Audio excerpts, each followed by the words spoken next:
I was about 11 or 12 years old when I dropped out of school.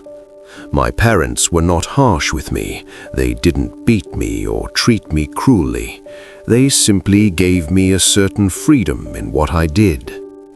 I had a friend older than me, and he used to hang out with people his age, grown men. They drank alcohol, used drugs, smoked, and stole.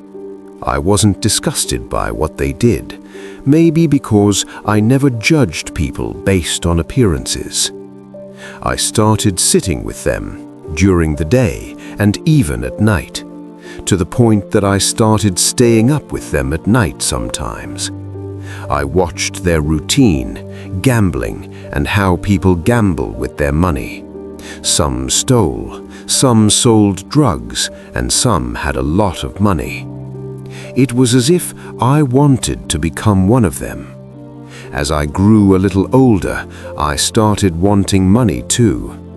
My older friend used to steal, and when he saw that I had enough courage, we began stealing together, side by side. We used different methods. Sometimes I would distract a driver, telling him his tire was flat or that he had run over a cat, while my partner opened the door from the other side and stole the victim's phone. Other times, I would snatch a phone from someone talking in the street and run, or I would distract them while my partner pickpocketed them without them even noticing. At the beginning, we stole about 5 phones a week. We would sell what we stole and gamble the money with our friends in the neighborhood. We kept going like that. Then we moved on to using a motorcycle. My older friend would drive and I would steal. One time, from around 11:45 in the morning until 4:30 in the afternoon, we stole about 7 phones. Despite the age difference, we were close. One day, I got caught and was taken to prison. I confessed my partner's identity, and he was arrested too.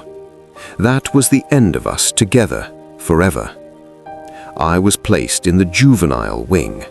There were so many people in one room. The scene was miserable. Shouting, different mentalities, people with tattoos and scars covering their arms, legs, thighs, and necks. I hated that place. I didn't want to become one of them. The day of my sentence came. I was sentenced to 3 months. About 23 days, they called my name, and I was released.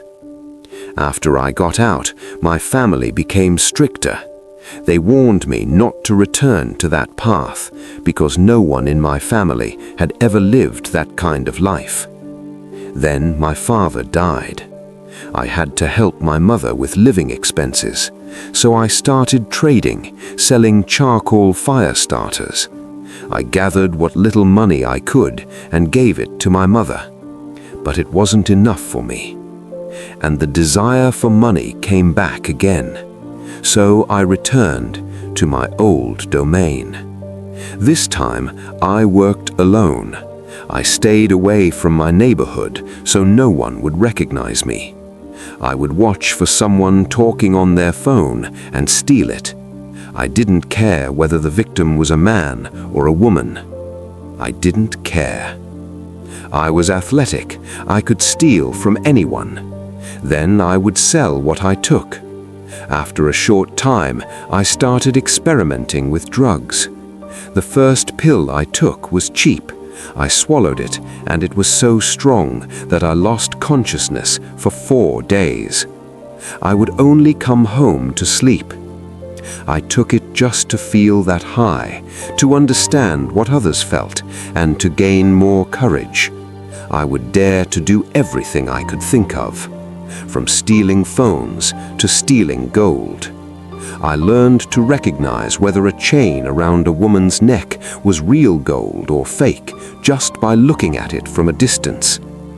If it was real, I would snatch it and sell it, sometimes even to the same place it was bought from, or to shops that didn't require ID. Then I would go home, change my clothes, so if the victim came looking for me, they could stand right in front of me and never recognize me. Sometimes I drank alcohol. I would do these things, then get angry at myself. I would tell myself, I shouldn't be doing this. I'm going to prison, that filthy place full of what I saw as human rats. I only drank because I was angry at myself. After some time, someone gave me a key. He told me it could start all kinds of motorcycles. I kept it for about a month. Then one day I put my hand in my pocket and found about $3 and that key. I saw a motorcycle at the end of a nearby alley. I looked around. No one was there. I went up to it, inserted the key, and it started. I pushed it away and thought, what am I going to do with this? I knew someone who could help. I put on a helmet and went to him. We talked, and he went to find someone who could get me a fake ownership card. Then I repainted the motorcycle in different colors so it wouldn't be recognized. One day I was sitting with some friends outside my neighborhood.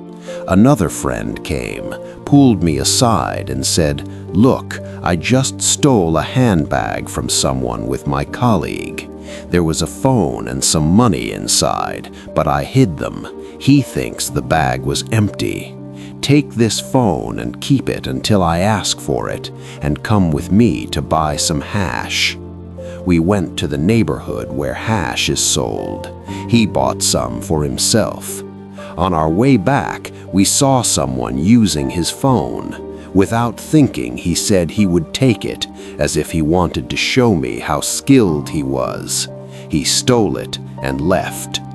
The money we collected we would take to the rooftop of our house. We'd buy drinks and share them. One time, while we were sitting there, a man passed by. From his appearance, he looked wealthy. In his hand, he carried a black bag. I told my friend, "That bag is full of gold." I wasn't sure, but after watching him for a while, doubt turned into certainty, and that idea began to grow in our minds. We had to steal that black bag filled with gold.